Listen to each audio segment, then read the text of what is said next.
Hello everyone, Thersites the Historian here, and today we're going to take a look at Thomas the Slav. I imagine quite a few of you are wondering right now, why have I made an entire video about Thomas the Slav if he was never technically an emperor? Well, there are a couple reasons. First, despite the fact that he never controlled Constantinople itself, Thomas did control a significant portion of the Byzantine world for a few years, and he was more or less, I would argue, a contender in a civil war which had no legitimate emperor rather than a usurper in the traditional sense, so I think that it's pretty fair to count him among the ranks of the emperors. The other reason why I included him is because if I had made just a video about Michael the Amorian, half or more of the video would have been just dealing with the civil war between Michael and Thomas, and it would seem kind of like I was trying to demean Michael since I'd be making a video ostensibly about him, but spend half of my time talking about this other person.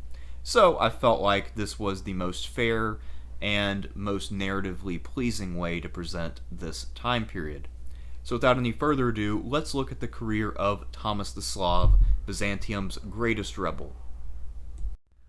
So, before we discuss the substance of Thomas's life, I think that it's worth observing that there are some major controversies surrounding him and his activities. So first of all, as I've already discussed a little bit, Thomas is not technically an emperor, but because he was so dominant for so long, I felt like it was worth including him. And I would also go even further and say that the war between Thomas and Michael was a war between two contenders engaged in a civil war rather than being a clear act of usurpation against a legitimate emperor. Michael had the trappings of a legitimate emperor, but as we'll see a little bit in this video and then more when we talk about Michael, there were some problems. Another thing is that because when Thomas revolted, he gathered such a diverse cast of characters around him, people from all walks of life, all kinds of religious persuasions, ethnicities, etc. A lot of scholars have seen in this a great ideologically driven program, and they want to see Thomas more as a failed revolutionary than as a failed rebel/civil war contender. However, I will argue that this is more of a peasant revolt, albeit a massive one, meaning that it played upon discontent but didn't have any clear solutions.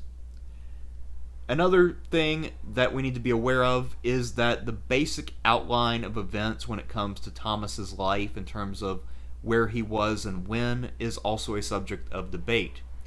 A lot of that is because he wasn't a major figure prior to his revolt, but part of it too is that it seems pretty clear that Michael the Amorian engaged in quite a bit of smearing after Thomas was dead in order to further discredit him and rewrite history to where Michael was always this legitimate emperor and Thomas was nothing but a failed usurper. So we'll see that that has a lot to do with why, if you actually were to read all of the sources for this, you would see that Thomas supposedly spent the vast majority of his adult life in exile in the Abbasid Caliphate, although I'm pretty doubtful of some of those references, and we'll discuss that as we go along. Let's take a look at Thomas's early life. First of all, one important note is that in the sources, he tends to be called Thomas of Gazira, his hometown, rather than Thomas the Slav. Thomas the Slav is the label that modern scholars generally prefer to use for him. So if you read a book by a modern author, he will be referred to as Thomas the Slav. If you were to read one of the many chronicles which mention him, he would be referred to as Thomas of Gazira. So why is he called Thomas the Slav? Well, he was probably of South Slavic stock in a family that had been resettled in Asia Minor, or if we follow the account of Genesius, he was someone who was of Armenian descent rather than South Slavic descent. His hometown, as you might have guessed from his source name, is Gazira, and that is near the Pontus region. Thomas's parents were poor and he received no education, and in that respect he's actually quite a bit like Michael the Amorian. Michael was famously boorish and uneducated. And if we look at his age at the time of his revolt, he was between about 50 and 60. He was probably born around the year 670 or so CE. So when he did revolt or contend for the Civil War, however you want to look at it, he was basically making his last bid while he was still someone who was physically viable to fight a civil war. And he was someone who had amassed quite a bit of experience by that point in his life as well. One big benefit to now being in the 9th century and having survived the Byzantine Dark Ages is that the source material for the emperors becomes not only better and more informative, but also a great deal more colorful and animated. And few things illustrate that better than this little gem of a story right here. So, supposedly in 803, as he was preparing to embark on a bid for the throne against Nicephorus I, Bardanes Turcus gathered with 3 of his officers, Thomas the Slav, the future Leo V, and the future Michael II, and they visited a hermit at Philomelion, and they asked for a prophecy, and this hermit duly delivered. His prophecy was that Michael and Leo would both serve as emperors, Thomas would be acclaimed emperor, but die before he got to exercise power, while Bardanes Turcus's bid for the throne would fail. And then supposedly, despite having received this prophecy and then having seen so many parts of it play out, Thomas still ignored it and just went forward anyway and tried to become emperor. And it was because of this prophecy that even though he came so close to becoming emperor, he didn't quite do it. Well, clearly it's not a real prophecy, but unlike a lot of prophecies which fail because they're wrong, this one is false because it was clearly made up well after the fact to make the story better. And that's a common trope in a lot of ancient and medieval literatures, that people will invent prophecies after the fact to try to make the story cooler, basically. Let's take a look at the course of Thomas's career prior to his bid for the imperial throne. Now, as I mentioned above, Thomas did not have an education, and he did not come from a rich family. And because of that, he had no head start in life. If you'll recall way back to when I talked about, I believe it was Leo III, he was appointed to be the strategos of Athene when he was in his early to mid-20s. Nothing like that would have been in the cards for Thomas. It seems like his career started when he entered the service of a patrician in Constantinople, and then things didn't work out and Thomas had to do other things. One story says that his stint with this patrician ended because Thomas had the bad sense to sleep with his patron's wife, and then he had to flee to the Abbasid Caliphate to avoid the authorities. That, seems like a smear job, and it also really fails to answer the obvious question of how he was able to dodge the penalty for this later. How just leaving for a while and then coming back was a sufficient solution to the problem. Anyway, we do know also that he served under Bardanes Turcus. I believe there's someone who thinks that he was still in exile at the time and he did not serve under Bardanes, but he probably did. Bardanes Turcus, the guy mentioned in the prophecy above, he revolted and failed against Nicephorus I in 803. And it looks like, I would say definitely, that this is when Thomas fled to the Abbasids, and this actually was probably the first and only time. It's also possible, as some people think, that rather than fleeing to the Abbasids, he accepted a pardon, but because he had stuck with Bardanes longer than other officers like Leo and Michael, that his career was kind of held back and he was always viewed with sort of a jaundiced eye. Later on, when Leo V took power in 813, Thomas rose to prominence. It was possible that he was recalled from exile. It was also possible that he was there languishing in obscurity, but at any rate, he was not only restored to favor, but then granted high office. At the time of his declaration of civil war against Michael II, Thomas was actually the strategos of the Anatolian theme, so meaning he was one of the most important officials in the empire at that time.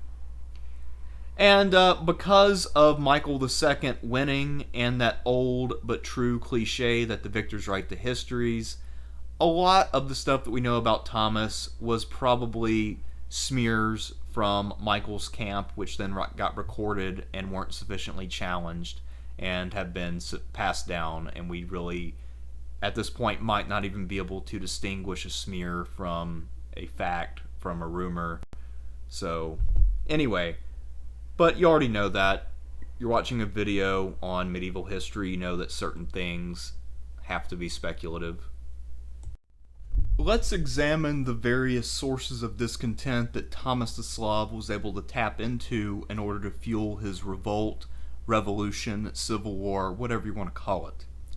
So first of all, Michael II had come to power under extremely unusual circumstances and didn't have the time to establish his legitimacy. If you'll recall, he was basically on death row, awaiting execution. Leo had gone to celebrate Christmas at the Hagia Sophia, and while he was at the altar, some men dressed as choir members had walked up to him, stabbed him, and killed him right on the altar in front of the public, and then declared Michael emperor.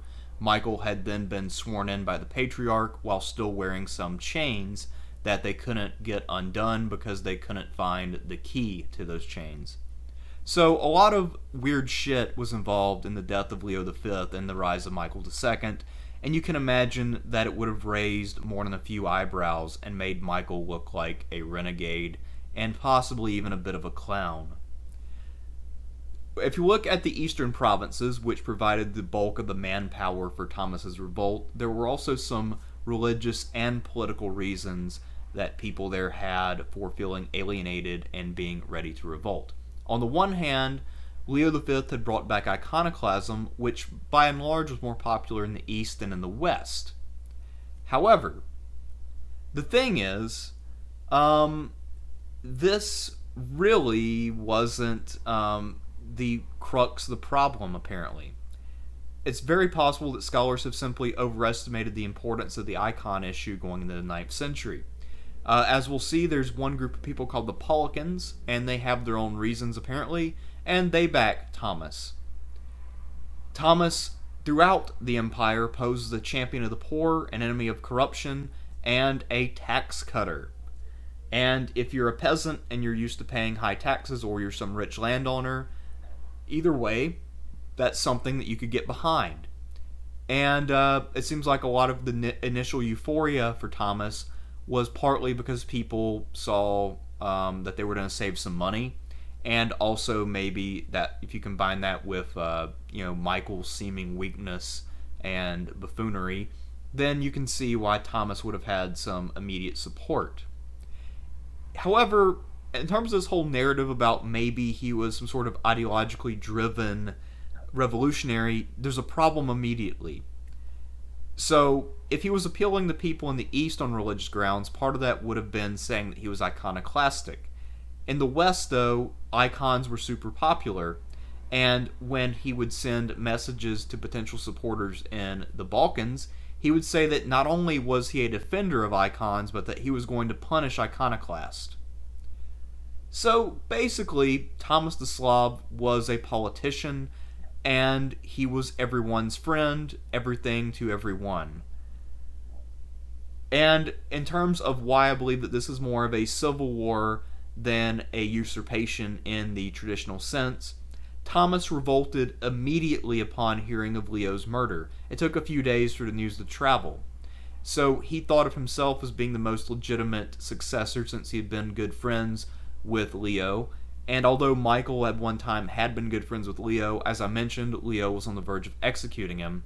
So you can kind of see from Thomas's perspective how he probably very much legitimately thought that he was the obvious and most logical choice to succeed his good friend Leo. While Thomas espoused many messages, so it would seem, I can't help but feel like ultimately, at his heart, he was a rebel without a real cause. much like a modern politician a la Donald Trump or Hillary Clinton. He was running more or less because he wanted to be emperor and he saw an opportunity. He was in a good position. He was the governor of the Anatolic theme in 820, so he was well placed and had a starting army. He could also claim to be avenging Leo V. They were legitimately friends and political allies. It also seems that there was a personal animus between Thomas the Slav and Michael II, and maybe Thomas felt like his position would be totally lost if he simply allowed Michael to become emperor. He maybe felt like he would either be exiled again or removed from office in some other way. It also appears that despite the fact that Thomas had a diverse cast of characters around him, including pretty much every known ethnic group in the eastern part of the Byzantine Empire, it probably really wasn't an anti-Greek coalition as such. Now, some scholars have interpreted it that way, but I think that maybe they're focusing a little too much on that aspect and not focusing on how Michael was able to put down the revolt relatively easily once Thomas was dead. If it had truly been an anti-Greek coalition, then that would have been a great deal more difficult, and presumably this newly awakened ethnic coalition would have found a new candidate. But anyway, another thing is that there is a tradition that is worth mentioning briefly that Thomas was in rebellion before Leo's death, but most scholars have pointed to this as almost certainly propaganda from Michael. So basically the story is that Thomas had actually revolted against Leo V, and then Michael had inherited that revolt. But actually it looks more likely that Thomas revolted against Michael once Michael had slain Leo. And just to recapitulate my point, I don't think that there was any real underlying cause for Thomas's revolt other than that he wanted to be emperor and he didn't want that bastard Leo II the Amorian to be the emperor. One group of people who strongly supported Thomas are worth singling out and talking about in greater detail, and that group are the Paulicans. The Paulicans are a relatively poorly understood Christian sect who became very prominent during this period. Now, they were named after the 3rd century bishop of Antioch, Paul of Samosata, so at first I assumed that they were named after the Apostle Paul, but it's actually a 3rd century bishop and theologian. As far as what their theology actually is, I don't really care, and also I don't think it's well known anyway. Most of what we know about them is from hostile sources. Supposedly they were dualist, meaning that they believed in two gods. But if they called themselves Christians, that seems a little unlikely. At any rate, this group was politically prominent during the 8th and early 9th centuries in the Byzantine eastern provinces, and they would become active especially in trying to determine imperial politics from the time of Thomas until a couple decades later. They had first risen to the attention of the imperial authorities under Leo V, and he had actually persecuted them. And that adds another little wrinkle into this whole idea of there being like a unified ideology behind Thomas's followers. Because remember, Thomas is campaigning as the legitimate successor to Leo V and the avenger of Leo V. Yet, one of his biggest and most adamant support groups is a group of people who were persecuted by that same Leo V. So again, there's a lot of complexity here, and the sources clearly got some things mixed up in some way. At any rate, we do know that the Paulican creed was very prominent among Armenians especially, and also people living in the Eastern themes more broadly, but people of Armenian descent especially. Let's discuss yet another wrinkle in this story, and something else that's really hard to wrap our heads around. So, there's yet another story about how Thomas tried to gain support from people, And that story is that he claimed to be Constantine the Sixth. If you'll recall, Constantine the Sixth was a young and not very successful emperor who was blinded by his mother Irene, and then seems to have died within a few years. However, it appears that people speculated that Constantine had escaped and was living in exile quietly somewhere, and maybe he was even some sort of folk hero in the eastern provinces.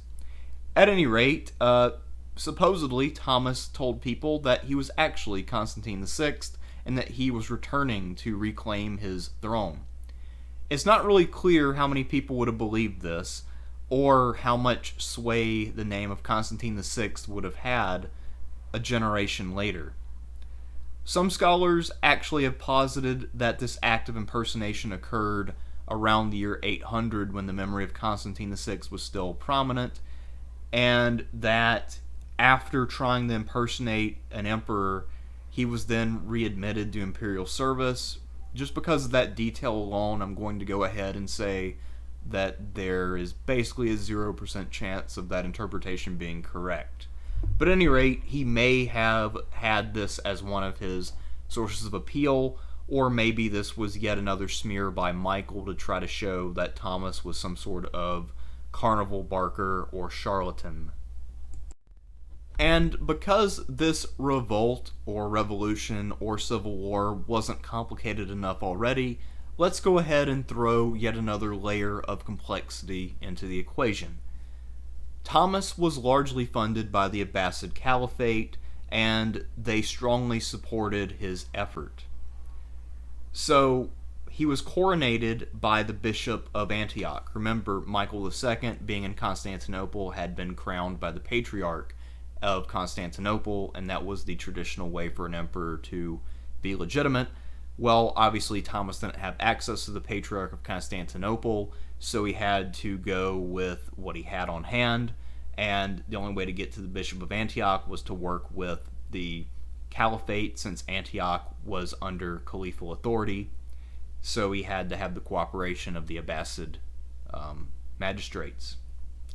It also seems that the Caliphate really bankrolled Thomas's revolt, and one of Thomas's sort of planks was that he was going to lower taxes and not tax his subjects to death. And in the areas where he controlled, it does seem like maybe he eased off taxes a bit. And if so, this would have been possibly enabled by the large sum of foreign money that he had. So he didn't need to raise as much money from his own supporters and subjects because he was getting paid by the Caliph. Possibly. Hard to say. And it's also hard to say what quantity of money we're talking about. If this was exaggerated by Michael, again, this is another area where certainty is impossible. However, I would also point out that just the idea of Caliphal Collusion in itself does not necessarily prove that Thomas had a long-term relationship with the Abbasids, or that he had spent years there cultivating a relationship and planning this revolt meticulously. If you think about it from the perspective of the Abbasids, having the Byzantines engaged in a civil war would give them opportunities to capitalize and possibly gain some land later. The more the Byzantines fight each other, the less they can reclaim Abbasid lands, and the more that the Abbasids can possibly then resume the offensive and take more land from the Byzantines. So even if they didn't really care about Thomas one way or the other, or didn't know him from Adam, they could still possibly support someone like a Thomas.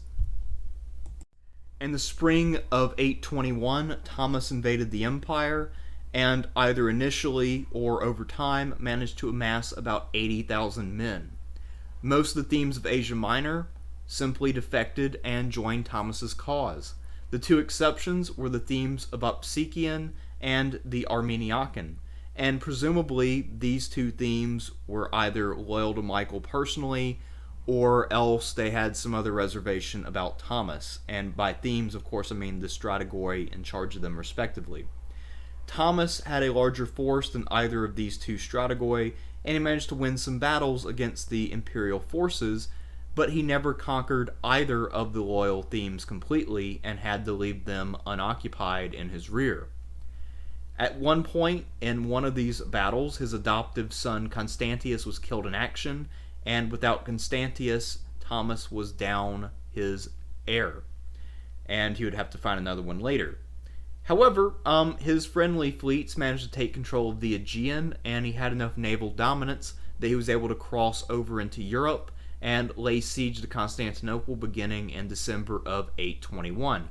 So it hadn't been ideal. He had lost his adoptive son, and he hadn't fully conquered the two themes that were resisting him, but he was clearly winning, and things had gone a lot better for him than they had for Michael. And of course, he was now besieging the capital, and, prospects were still looking pretty good overall. If we look at the situation in December 821, Thomas clearly had the upper hand. He had the resources of Asia Minor behind him, and if you'll remember, the reconquest of the Balkans had only really started under Nicephorus I, and this had been a process that had only been happening for a couple of decades. So without question, the bulk of Byzantium's power was in the eastern provinces, and Thomas controlled almost all of them. He also, at this point, would have had the majority of the army. When those themes had defected to him, they had brought along a lot of men. He also had the majority of the fleet. The only fleets that we know that Michael had were the ones in Constantinople and probably the one in Greece. So, Thomas looked like he was on the verge of not only winning, but winning in the near future. And he decided to attack the city immediately. And only the combination of recent renovations on the city's seawalls that Leo V had performed and some strong contrary winds drove off Thomas's ships during the winter. Well, Thomas didn't take that too seriously. He just thought, well, okay, so it's hard to launch naval campaigns during the winter. That's always been a thing, and in the Age of Sail, that would remain a problem up until, the end of the Age of Sail. So, Thomas decided to bide his time, wait for spring, and then he would sweep into Constantinople, become the emperor, and everything would be awesome.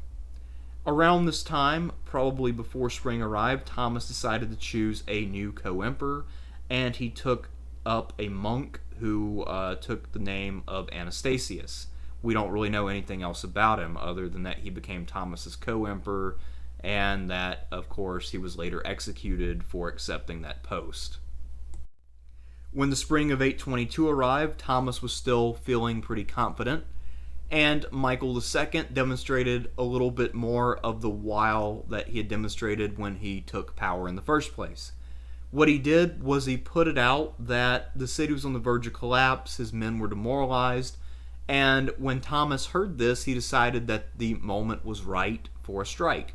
So he decided to launch a land and sea attack on the city at once to capitalize on Michael being demoralized. However, Michael's men were doing just fine. And when Thomas's land forces got near, Michael's men sallied out from the walls and won a victory. And then when Thomas's ships got close, Michael's ships were able to sail out and defeat them. Well, that's a pretty good victory for Michael, but Thomas is still laying siege, and he gets a second fleet when his Aegean fleet arrives.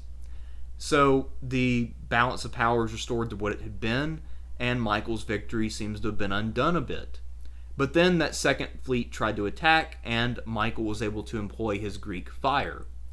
It's probable that both sides during the Civil War had Greek fire, but maybe either Michael's men were able to use it more effectively for whatever reason, or I don't know exactly why they were the only ones who were able to use it, but I think that it's pretty likely that Thomas's naval forces would have also had some access to it.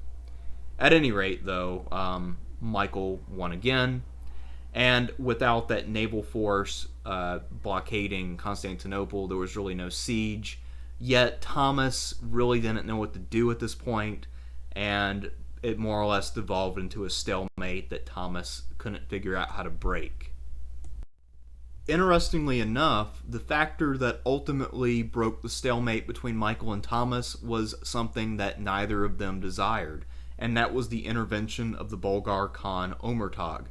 So, Omurtag had offered his help to Michael as soon as Thomas had laid siege to Constantinople, but Michael had declined, supposedly because he didn't wish to see pagans shed Christian blood on behalf of other Christians.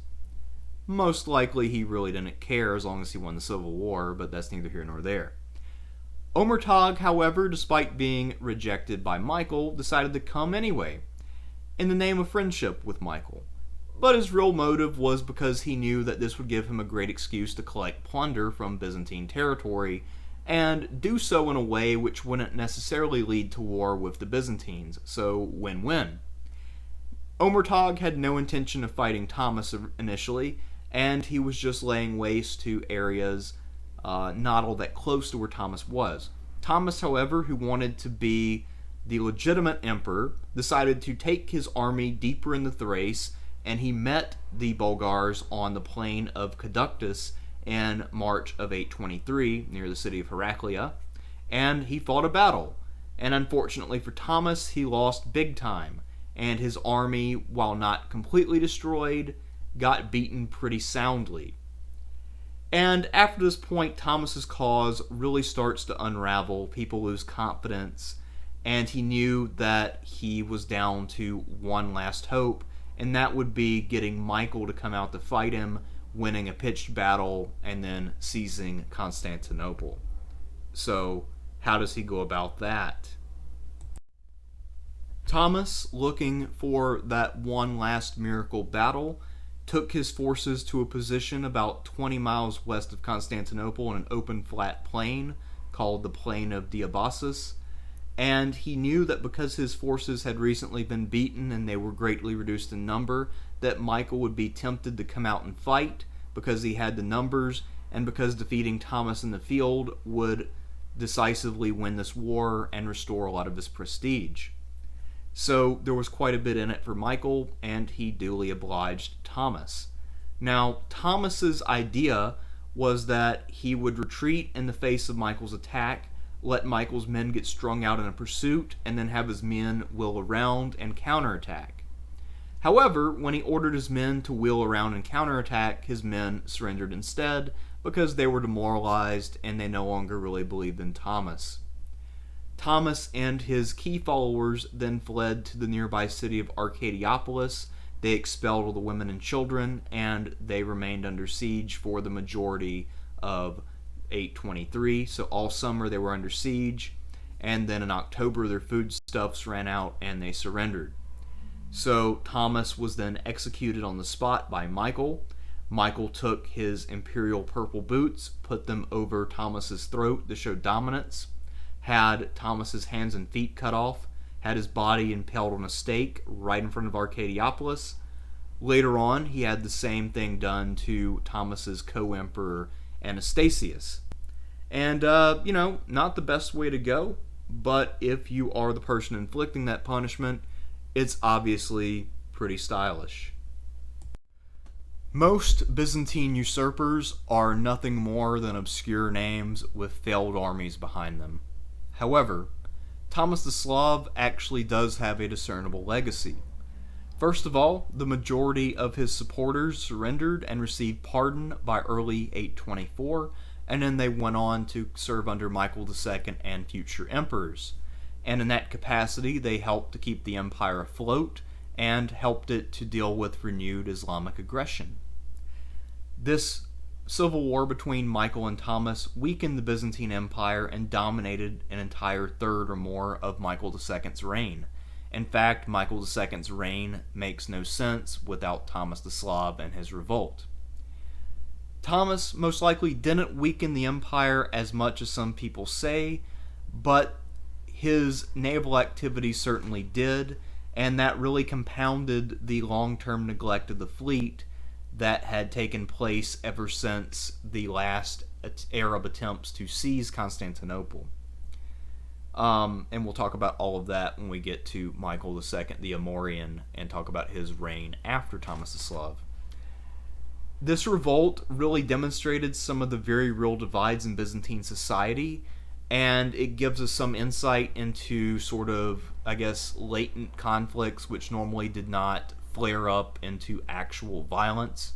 Obviously, these conflicts did not prove fatal for the empire, and they didn't lead to its dissolution in the 9th century, but it does give us a lot of information to play with when it comes to trying to really figure out the social dynamics of the empire and the various groups within it, how they identified themselves, all that kind of stuff. And I would say if Thomas had to have one legacy above all others, it was simply that the complexity of his revolt, the way he was smeared in the sources, and everything else that we've talked about has really spawned all kinds of scholarly speculation, and he has been and will remain a fascinating figure in Byzantine history, presumably as long as people choose to study Byzantine history.